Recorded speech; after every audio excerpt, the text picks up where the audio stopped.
If you've been around the MTG community over the past few weeks, you've likely heard of the new Flump combo. For those of you who don't know, the combo revolves around playing the D&D Jellyfish, then making it indestructible and targeting it with Orcish Bowmaster's Enter the Battlefield trigger. This will cause both players to draw a card, which will trigger the Bowmasters, and the cycle continues. Repeat this loop over and over and over again, and since the deck runs over 60 cards in its main board, the opponent will typically mill out first. This combo has been taking off especially in Modern, with MTG Goldfish's Saffron Olive taking the deck to a 3-2 finish in a Magic Online league. Since all of the combo pieces are available on Magic Arena, I wanted to test this D&D/Lord of the Rings crossover to see if it would be viable in the historic format. I designed 2 combo decks of differing archetypes in order to determine which shell would run the combo the best. Once the decks were assembled, I tested them out in Best of 1 Historic to get a feel for how the different strategies would function in practice. Which deck do you think will perform the best? Let's find out.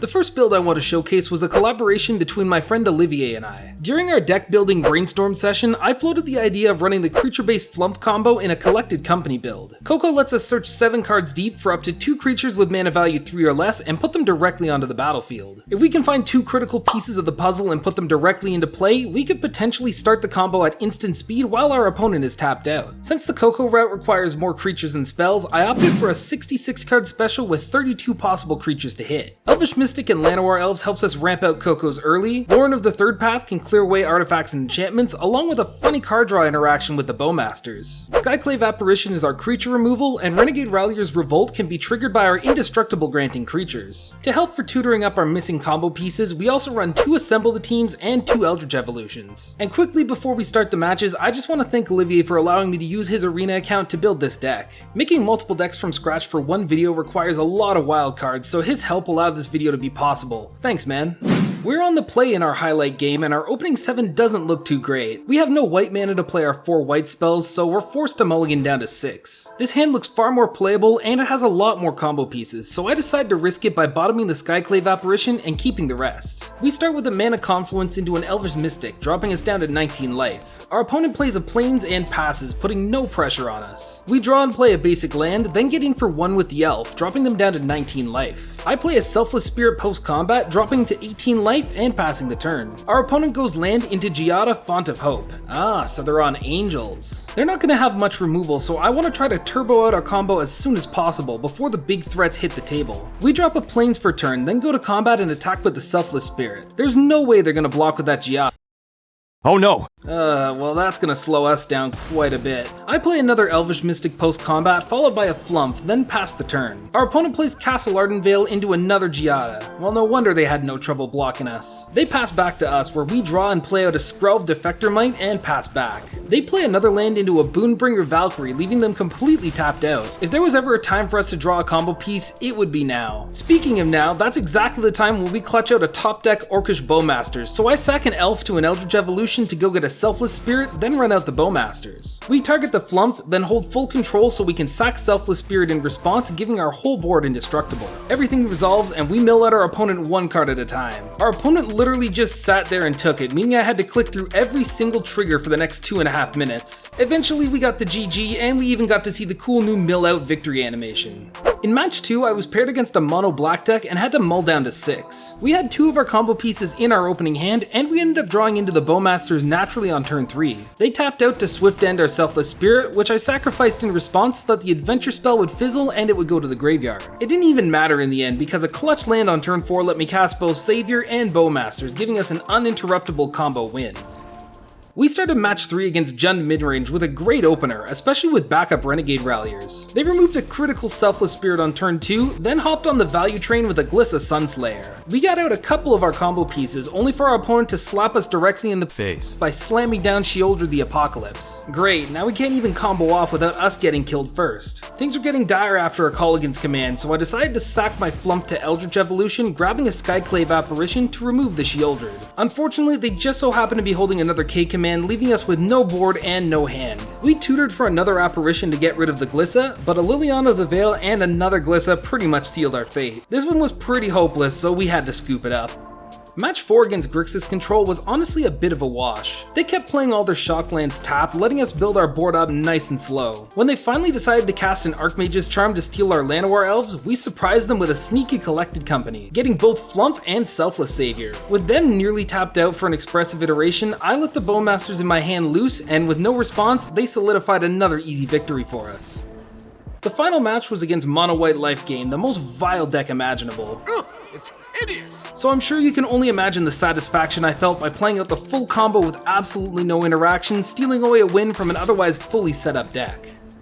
Overall, the Coco build ended up running pretty well, ending with a 4-1 record on camera. I was worried that the Collected Company build would be too slow in the 2023 historic meta, but to my surprise, it was great to cast it whenever I could. Not wanting to use up wildcards that weren't exactly my own, I skipped out on including Coco's partner in crime, Court of Calling. But this inclusion would easily replace the assembled teams in the full build. Flooding the board with tiny creatures and then tutoring out the exact combo piece you need would go a long way towards making the deck even more consistent. Renegade Rallier also disappointed me since it wasn't all that often that I'd have the time frame to trigger its revolt ability. Ideally, you'd want to hit it off a Coco to reanimate a fallen creature as the opponent taps out. This synergy is always possible, but it feels more like a cute rare interaction than something to truly build your deck around. Since I wasn't using my own account, I couldn't collect as much data as I wanted to compared to the other two decks we built. However, I feel confident when I say that this deck, with some tweaks and adjustments, could be a viable shell to slot the Flump combo into. For our second deck, I wanted to find a way that we could win with the Flump combo, but without relying on the mill plan. During my playtesting, I would run into decks with 65, 80, even 250 cards in the main board, so our game plan would fall apart completely if our win con relied on deck size alone. Bowmaster's ability causes it to amass Orcs 1 whenever it triggers, which ends up creating a huge Orc army once the deck pops off. However, with the help of a Fling effect, we could potentially stop mid-combo to take out our opponent by throwing 20 plus damage directly at their face. That was the inspiration behind our next deck, which is a 65 card Mardu Reanimator list. On top of our familiar combo pieces, this deck also runs Goblin Trapfinder and Diabolic Intent to help fetch up missing creatures. Historic Anthology 7 also recently gave us Unearth, which will return a creature back from the yard for a single mana. In the event of a removal heavy matchup, we even run Rally the Ancestors and Agadeem's Awakening to help reanimate our entire board all within the same turn. Finally, you may have noticed that each of our permanents in this build are mana value 2 or less, so we even get to run Lurrus as a companion for some added resilience. Do you think this deck will fare any better? In our highlighted match, we're on the play with a decent hand, missing the black mana needed to play the Bowmasters. I decide to mulligan, and our next hand looks pretty amazing. I bottom the spare Bowmasters and decide to keep the rest. We start with a Den of the Bugbear into a Goblin Trapfinder, which is a great start that helps us with early game aggression. Our opponent plays a tapped Breeding Pool and passes, so we don't quite know what we're up against yet. We play Inspiring Vantage and attack for 1, dropping them down to 19 life. On our second main, we play the Selfless Savior and pass the turn. Our opponent plays land into the Reality Chip, then casts a Mox Amber. This is definitely some kind of Legends Matter deck, probably involving some sort of combo loop with the Mox Ambers. On our next combat, I full swing and the Reality Chip blocks the Trapfinder, dropping them down to 18. We play a tap Blood Crypt and pass, holding up the mana so that we can cycle and unearth. Our opponent plays another land into Emry, Lurker of the Loch for 1 mana. Using Emry's ability and Paradox Engine, our opponent's deck is designed to replay Mox Ambers over and over again to make infinite mana. Usually that's not such a good sign, so we're gonna have to pick up the pace and combo before they can. Emry mills 4 cards upon ETB, putting Kinnan, Rona, and Godpharaoh's Gift into the graveyard. At the end of their turn, I cycle away Unearth to draw Diabolic Intent, which is a perfect answer to get us our Flump we're missing. On our turn, we play a land and then sack the Trapfinder to the Diabolic Intent. Trapfinder triggers, getting us another Selfless Savior, and then we tutor out the Flump, which we then cast. Our opponent plays Relic of Legends, luckily not having enough mana to play the Paradox Engine. They reconfigure the Reality Chip onto Emry, then cast another Emry, which dies to the Legend rule. They still get to mill 4 cards, and then they do some Mox Amber shenanigans to play Gate to the Afterlife. They're probably 1 turn away from their combo, but with their shields down and a Bowmasters in hand, I'm pretty sure you can tell where this is going. To be safe, we play the Hasty Savior and attack for 2 damage. Then post-combat, we give Flump Indestructible and drop the Bowmasters. We demonstrate the loop a few times before our opponent decides to save our Clicker Finger and scoops the game. Match 2 started with a hand forged by the gods themselves. If we can find a black source, this is a turn 3 combo. Our opponent is on white-black life gain, and they're off to a pretty decent start with a 5/6 Bloodthirsty Aerialist. Luckily, they have no interaction for our deck, so when we draw the Godless Shrine on turn 4, we combo off and present the loop before they decide to concede. Our third match against Bant Enchantress was even more of a blowout, with us having the full combo and everything needed to cast it in our opening hand. I didn't even get the chance to complain about the Sithis that hit the battlefield because by turn 3 we had an indestructible Flump getting absolutely pummeled, winning us yet another game. We ran into issues in match 4 against a blue-black Proliferate control deck. On turn 3 they played a Narset Parter of Veils, which I thought would fizzle our combo due to stopping additional card draws. As I'm sitting here writing this script now, I realize that it would only prevent us from drawing additional cards, so we could just combo off without any worries of decking ourselves. Past Jacob was a bit of a fool and took the long way around, waiting for damage to destroy the Narset before starting the combo engine. Our opponent tapped out for a Sheoldred's Edict, but this time I realized that they were dead anyways. This let me sack my Bowmasters in play, and then I played a land post-combat into Rally the Ancestors for X=2 to get the Bowmasters back, which would start the loop all over again. Again, our opponent was courteous of our Carpal Tunnel and decided to throw in the towel. Not every match is destined to be a victory, however, as we learned the hard way in match 5 against what I can only assume to be mono-black anti-flump combo. They started by Thoughtseizing away our Bowmasters and then playing Timurit Chosen from Death, which would exile some critical cards we need from our graveyard. As if that wasn't bad enough, they cast Underworld Dreams, meaning that we would die to our own combo if we tried to combo off. With literally zero other win conditions on the table, we decided to scoop that game.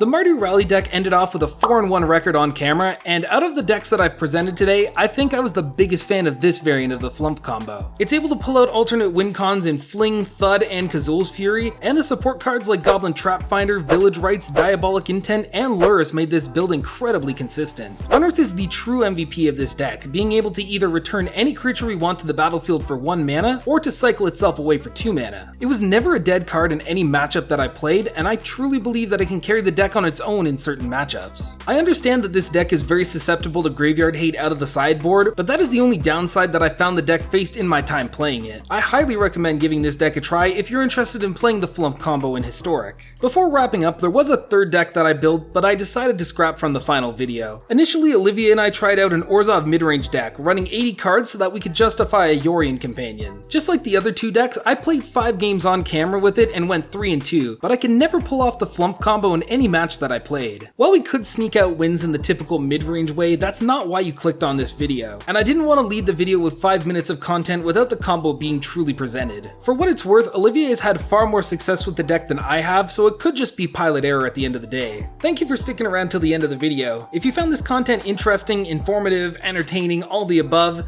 then please go ahead and show this video some support by leaving a like and subscribing for more MTG content in the future. You can also follow me on these social media platforms on screen at JayoticMTG. Until next time, take care.